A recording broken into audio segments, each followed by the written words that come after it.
আমরা সবাই কফি অনেকভাবে খেয়ে থাকি। চলুন আজকে কফি দিয়ে একটা দুর্দান্ত স্বাদের পুডিং বানাবো। এই পুডিং বানাতে অনেক কম উপকরণ লাগবে, যা হাতের সামনে আমরা পেয়ে যাব।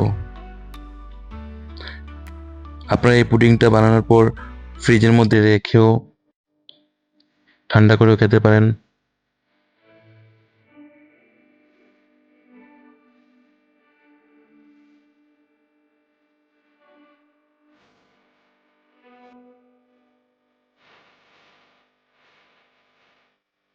এখন একটা প্যান নিয়ে নেব, তার মধ্যে আধা লিটার জল ঢেলে দেব।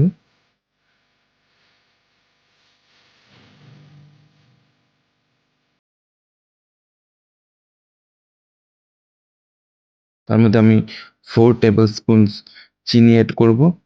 আপনারা আপনাদের স্বাদ অনুযায়ী মিষ্টি দিতে পারেন। আমি এখানে 4 স্পুন দিলাম।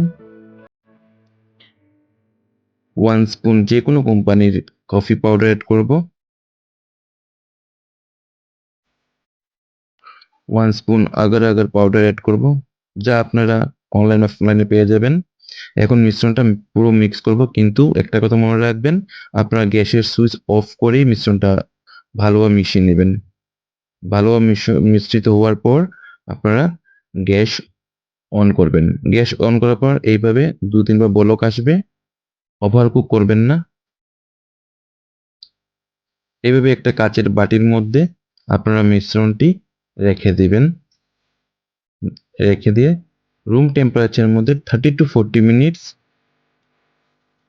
রেখে দিবেন।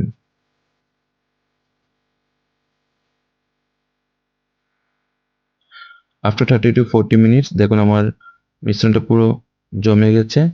এখন একটা নাইফ দিয়ে শেপ দিয়ে দেব, কিউব সাইজের শেপটা দিয়ে দেব।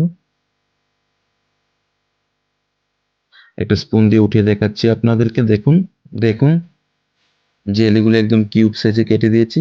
অনেক সুন্দর সেট হয়ে গেছে আমাদের জেলিগুলো। একটা একটা করে আপনাকে দেখাচ্ছি। এই দেখুন একদম সফট হয়ে গেছে।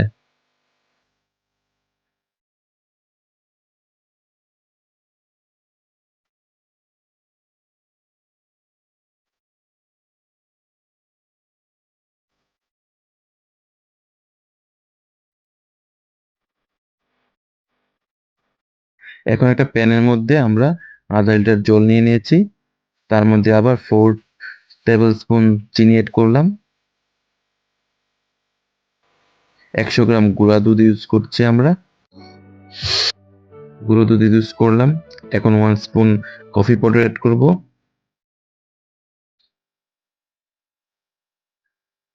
1 spoon agar agar powder add করব।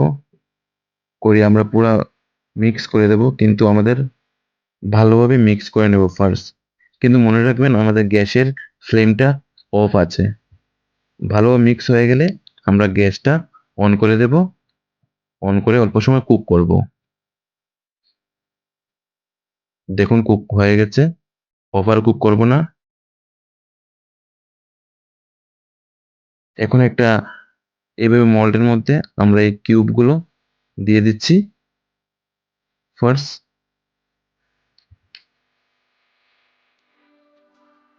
তারপরে এই মোল্ডের মধ্যে আমরা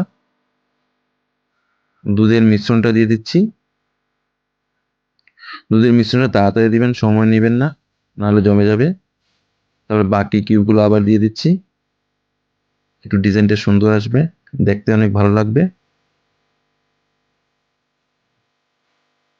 আর কিছু করতে লাগবে না।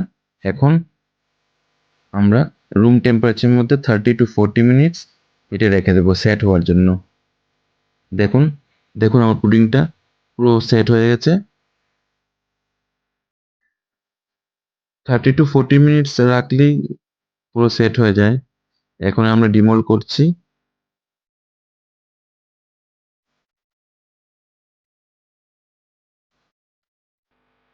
এইভাবে অল্প প্রেস করে দেখবেন সুন্দর বেরিয়ে আসছে।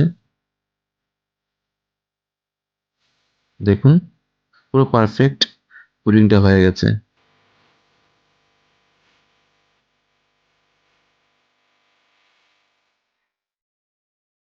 এইভাবে আপনারা বানাবেন। একটা নাইফ দিয়ে আমরা এখন এটাকে পিস পিস করে কেটে নেব। কি সফট হয়েছে দেখুন। এভাবে একটা নাইফের সাহায্যে কেটে কেটে আপনারা সার্ভ করতে পারেন। আপনার ফ্রিজে রেখেও ঠান্ডা করে খেতে পারেন। আর আমার এই রেসিপিটা যদি আপনার ভালো লাগে থাকে তাহলে লাইক, কমেন্ট অ্যান্ড শেয়ার করবেন। আরও নতুন নতুন ভিডিও নিয়ে আসবো। Thank you.